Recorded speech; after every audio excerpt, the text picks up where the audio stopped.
आमर आज पूरी एवं पालंग पनीर प्रस्तुत होछि। ए देखंतु पूरी आमे आगुर ही प्रस्तुत करी रखिछु।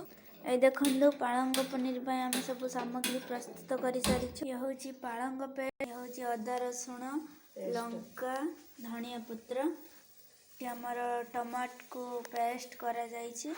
पेस्ट करा होछि टमाट को, होछि प्याज कटा ही रखा जाइछि एवं पनीर को कटा ही रखा जाइछि। पीस पीस करा हुई, छोटा छोटा पीस करा हुई ए देखंतु रखा जाइछि। ए देखंतु पालंग पनीर पय हमर कढ़ाई रे तेल पड़ीछि। तेल गरम हबा पर एथिरे जीरा पड़िला।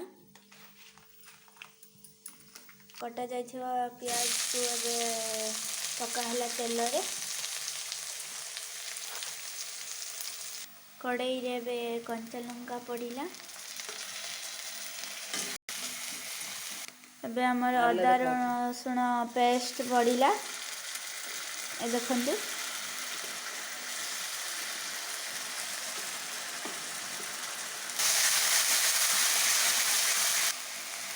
एबे हमर स्वाद अनुसार लूण पड़िला।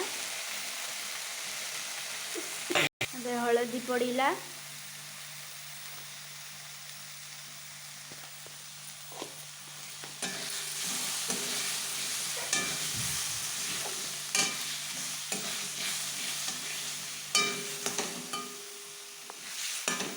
लंका पाउडर पड़िला। एबे पेस्ट करिथिबा टमाट को एबे कढ़ाई रे पका गला।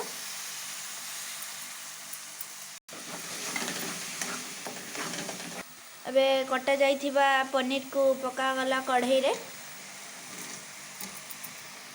आपण माने कंचा पकाई परिबे न हले भाजी की मध्य पकाई परिबे।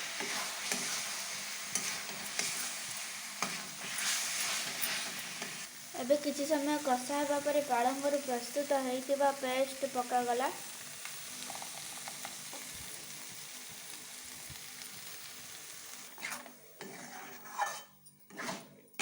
एथिरे अल्प किछि पानी पका गला। ए देखंतु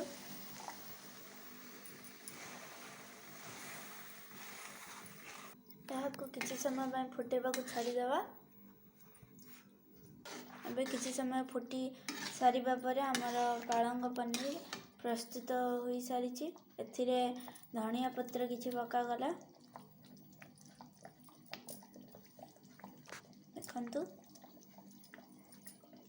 एबे हमर प्रस्तुति सरिछि पालंग पनीर रा। देखंतु एबे हमर पालंग पनीर खाइबा पय बढ़ा जाउछि। खाइबा पूर्व एथिरे किछि लेंबू चिपड़ा जाउछि। अल्प किछि चिपड़िबे। पूरी मध्य हसी सारिछि। ए देखंतु हमर पालंग पनीर एवं पूरी आमे एबे टेस्ट करिबा।